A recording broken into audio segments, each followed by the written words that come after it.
Canadian servicewomen were the true heroines of the Second World War. Although they did not take part in combat missions, they played an active part in backing the attack.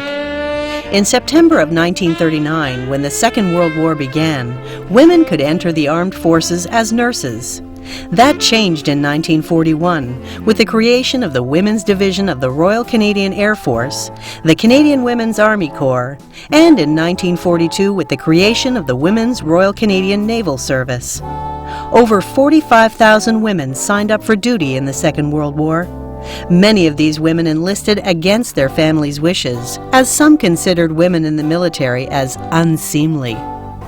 I had wanted to join the forces when I was 18, but my father wouldn't even consider it. So by the time I joined up, the Wrens had mobilized, and then I wanted them. So it took me 2 years to convince my father that I could join the Wrens. And as I say, I was 20 and working and living away from home, but I wouldn't join up without him saying I could. And after that, my father, as far as he was concerned, he was the only one that had a daughter in the forces. I had two brothers already and a sister already in the Navy, and I joined in 1945, February 45. And no, they were quite happy with the fact that I went. I think I was the youngest in the family, and I think they hated to see the youngest one leave home. But it was a wonderful experience, and I'm glad I didn't miss it. Well, I waited till I was 17 and a half to join, to fill out an application. I knew my parents wouldn't sign for me to go, but I really wanted to try and get into the Navy, and I joined up in 43, but it wasn't until 45 they called me, and they were quite proud of me, I think. I had a brother that was in the Army and had been overseas for 5 years. So they thought it was very nice. It did a lot for me. I really am glad. It was the best thing I ever did. And I was able to get married, and I've got through married life with a breeze. It's been hard working, but I've enjoyed life. I've learned to take things one day at a time, and if things are changed, roll with the punches. I was born in Salmon Arm, BC, and my mother passed away, so when they were able to take me out of the hospital, one of the WMS ladies in Salmon Arm brought me to, and my sister had just turned 5, to Victoria, and took me to the Oriental Home and School, it was called. The WMS ran this home. The Women's Missionary Society, United Church of Canada. My years there were wonderful. I had a dream one night that said to join the forces. So I wanted the Air Force, but the Air Force had their quota of women, and I didn't like the Navy. So I won't tell you why. And so I joined the Army, and I was sent to Vancouver, because that's where the women were. And then from there, I got sent out here to Toronto with the Royal Canadian Signal Corps. My father wasn't too keen on my joining the Navy, but I kept saying that I wanted to do it, so he decided that he would join the Navy too. So he went down to see about joining up, but he wasn't accepted. He was told that he would lose his job. You know, there was no guarantee he'd get his job when he came back. And he had been in the First World War anyway. And so he gave it up, and he was, you know, very, very pleased really with the decision that I'd made to join the forces. I wanted to be part of participating. I came from a small town, and I didn't feel the prejudice that the people down here felt. I don't know if you could understand that or not, but anyway, I was just glad to be part of this whole thing. And when we had that day in 1945, I believe, all of us went out and participated because some of the soldiers didn't come back.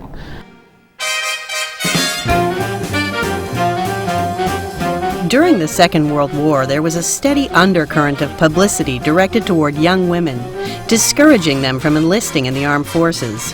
It took the form of a whisper campaign.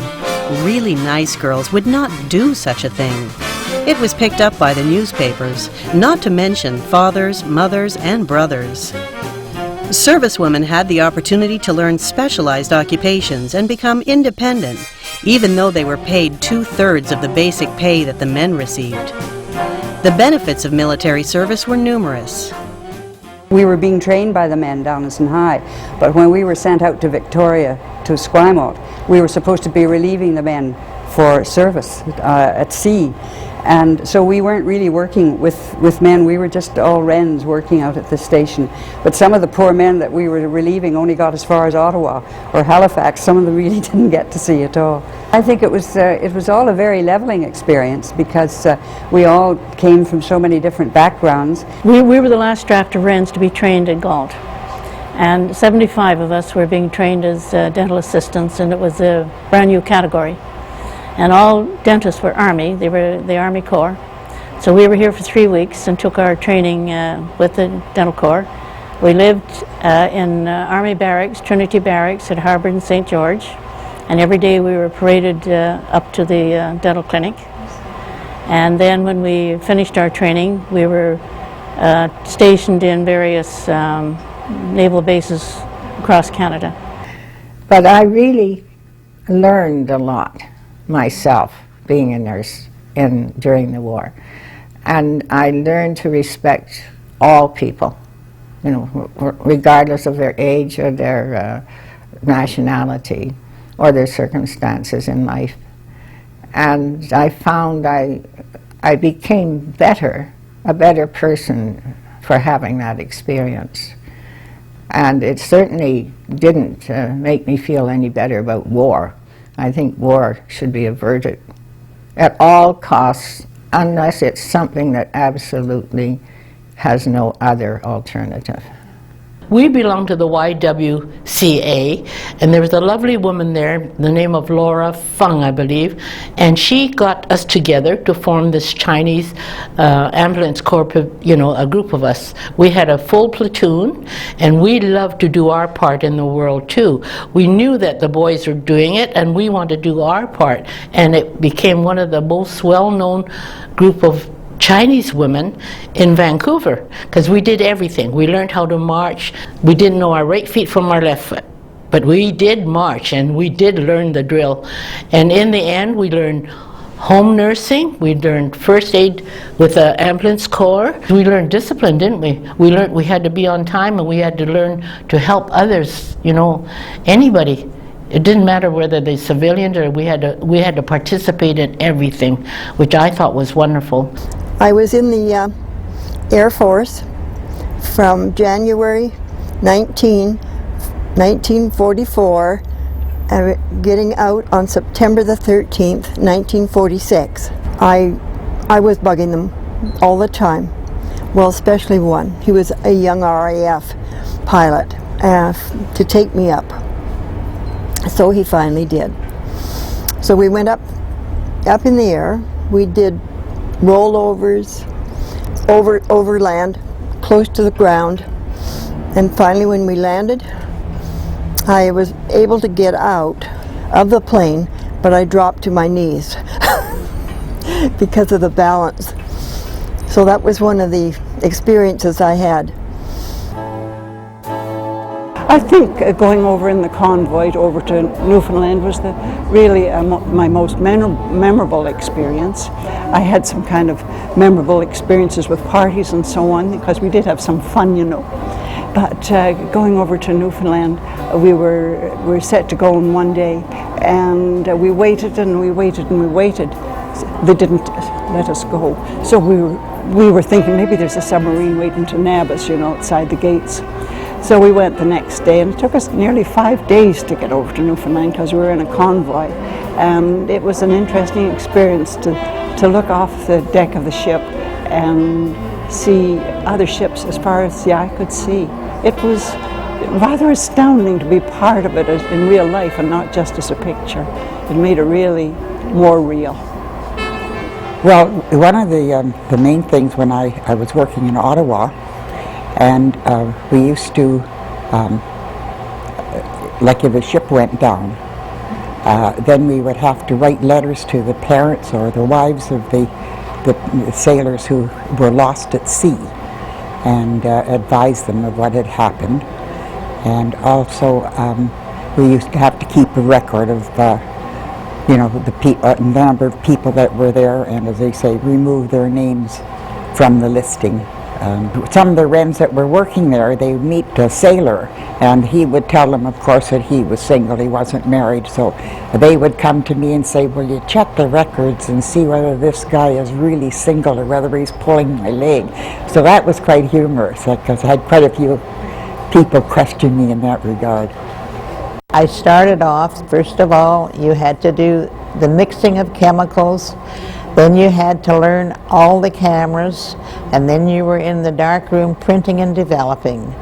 I was with a great group of people, especially Lieutenant Gilbert Mellon and Petty Officer Charlie King, who lived in Montreal. They were a grand pair to work for, and I thoroughly enjoyed my stay. I actually saw my own brother on one of the crafts. That was on June the 6th, 1945. And on June the 10th, we heard that he had passed away. He got shot by a sniper. A very sad day for us, but it was also a shocking experience to see your own brother in a picture right in front of you as you're developing. And then on VE Day, I had been home on leave, for I had been drafted to Newfoundland for draft overseas to England, at which I was really looking forward to. But on the way back from my leave, V-Day was declared, and when I arrived back at Cornwallis, everybody was celebrating, so I joined in the celebration, a little bit sad and also glad. I was the captain's messenger, and we had to deliver daily memorandums every day. It was a case that they'd be in sealed envelopes and the files would be inside, and I just wouldn't look at any of them. I wouldn't say anything to anyone if I knew anything at all. It was all secretive.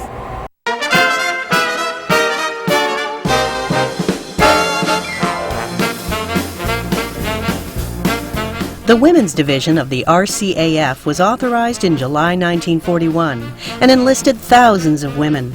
By 1945, there were upwards of 16,000 members. Some female pilots were hired to teach flying navigation to Royal Canadian Air Force recruits. Others became highly skilled pilots who were asked to join the Air Transport Auxiliary, ATA, a British civilian organization that supported the military by ferrying aircraft to squadrons, factories, and storage units around Britain, as well as the European mainland from 1944 to 45. 5 Canadian women were chosen for this work.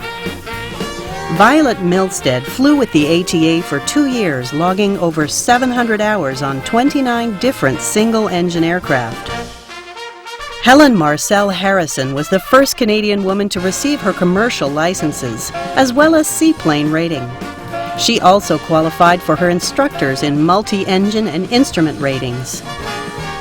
Despite her airtime with ATA, her application to join the RCAF was rejected because she wore a skirt. Marion Alice Orr's favorite aircraft was the Spitfire. She flew with the ATA and was honorably discharged with the rank of second officer with 700 logged hours. In 1941, Molly Riley enrolled in the newly formed Women's Division of the RCAF as an aerial photographer. After the war, she became Canada's first female corporate pilot. The world's first female aeronautical engineer, Elsie McGill began her career as an assembly line supervisor for the Canadian production of the Hawker Hurricane. Her staff numbered 4,500, and they produced more than 2,000 aircraft. While 8 of every 9 women stayed in Canada, those who served overseas were predominantly military sisters. These nursing sisters were known for their tremendous valor. In May of 1942, Canadian nurses became the first in any Allied country to have officer status. Military nurses had to be British subjects between the ages of 21 and 36 and unmarried or widowed without children. They had to be graduates of a recognized school of nursing and registered in their province of practice. On August 19, 1942, the day of the Dieppe raid, hundreds of casualties were sent to the Canadian General Hospitals in England. After D-Day of June 6th, 2 nursing sisters from the RCAF were the first Canadian servicewomen to land in France with a mobile field unit. A nursing sister with the first casualty clearing station in France wrote about the wounded in the Cayenne sector. We are all well forward and hear a lot of noise. Jerry planes, terrific ack-ack.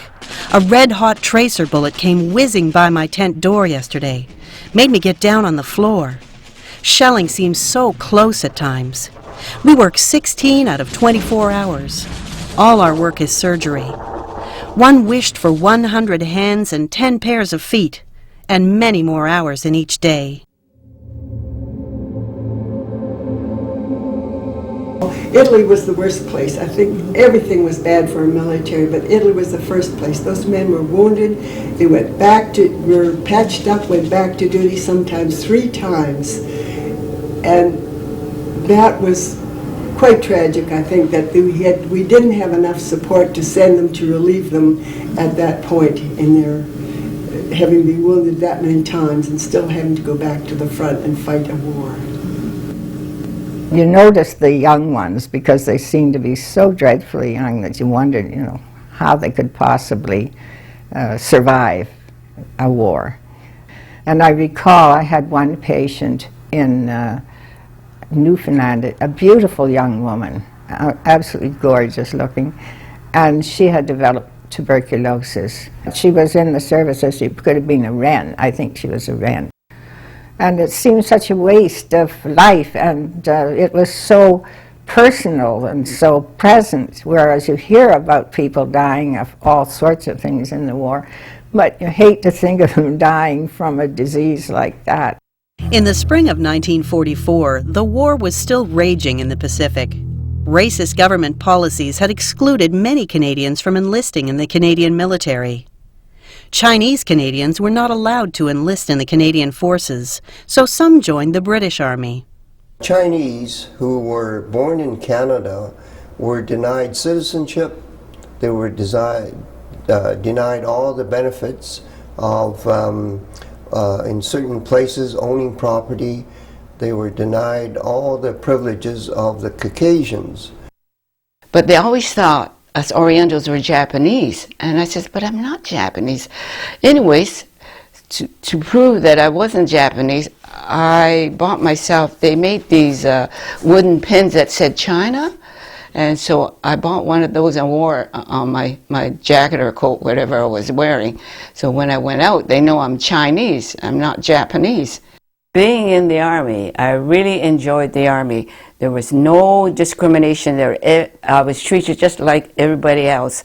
I just had a wonderful time in the Army, even though we had to work shift work, but you got used to that afterwards, especially the midnight to 8 one. And being at the old hotel, staying at the old Hotel Vancouver, they had a roof garden there, so in the afternoons before we had to go to work, we would sunbathe up in the roof garden. But everybody was very good to me. I had no discrimination in the Army. So after the war, later on, I couldn't get a job out west there because of the racial discrimination. So I went and took a dressmaker's designer's course for a year. And my father was very ill and he was dying, you see, so I couldn't move east. But after my dad passed away, my Japanese friend Buck Suzuki said to me, go to Toronto. They don't care if you're Oriental, as long as you can do the work.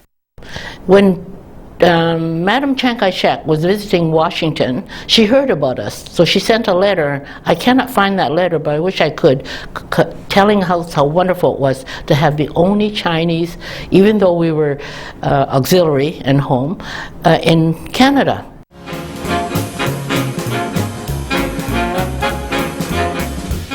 By the end of the war, the RCAMC had some 3,656 nursing sisters in service. 2/3 of these were overseas. They had staffed 100 major hospital units, treated over 60,000 patients, and won 386 awards. Nursing sister Joan Bamford Fletcher received the Member of the British Empire Medal for her services in the Pacific. Servicewomen worked in a variety of occupations and classifications. Wireless telegraphy became a pivotal aspect in the intelligence community. I joined up in 1944. After basic training, I trained as a wireless telegrapher and came out discharged as a leading Wren, TEL-SO, they call them, Telegrapher Special Operator. And after Galt, the basic training at Galt, I was sent to St. High, where we had about a 5 or 6 months training in wireless telegraphy and in code. And then we were sent out to Victoria, to Esquimalt, where we worked. And we were taught a Japanese code. And what we did, we had earphones, and things would be coming through on the earphones, and we'd be typing it all out in the code. And we just knew certain figures and what the Japanese that was coming over, the dits and the dots, made certain combination of letters, and then we didn't know what we were copying down. We were just copying down a coded message, and then that was sent off to somebody else to be decoded and went down through the different stations until they knew what they were seeing. But we didn't know actually what we were copying, but occasionally somebody would tell us what it was, but nothing definite. And at that time, we didn't talk much about what we did. The family didn't know what we did. It was just a job as far as we were concerned. Now it's all been publicized, and we were what they called radio spies, because we were intercepting Japanese code, and that was then being forwarded all around to the different decoding places. But it was a very, very interesting bit of work, and we thoroughly enjoyed it, but we didn't really know what a vital sort of job that we were doing until afterwards. But it was quite fascinating. We were there when the VE Day came, and some of us had been sent down to the States for a short course with the American Navy. And of course we were disgusted because when VE Day came, everybody was celebrating up in Victoria and Vancouver, but down in Seattle the Americans said, "You may think the war's over, but we don't." And so we had nothing to do as far as celebrating there until we were back, of course, in Victoria for VJ Day. And some of us even had some of the messages that came through from the Japanese saying they were capitulating and this sort of thing, which is all terribly exciting at the time and brought it all home to us very, very quickly. Women enlisted from all across Canada for a variety of reasons. Their numbers swelled to 16,000 in the Royal Canadian Air Force Women's Division, 20,000 in the Canadian Women's Army Corps, 6,500 in the Women's Royal Canadian Naval Services, 4,400 in the Nursing Service, and 38 medical doctors. Nearly 1 million women were involved in the production of war goods, which accounted for more than 30% of the aircraft industry. Their contributions enabled women to be a part of the design and implementation of Canadian policy and structure. Well, I'm very, very proud to be a Canadian, and I'm very glad that I was able to serve for a couple of years. And I'm Navy heart and soul.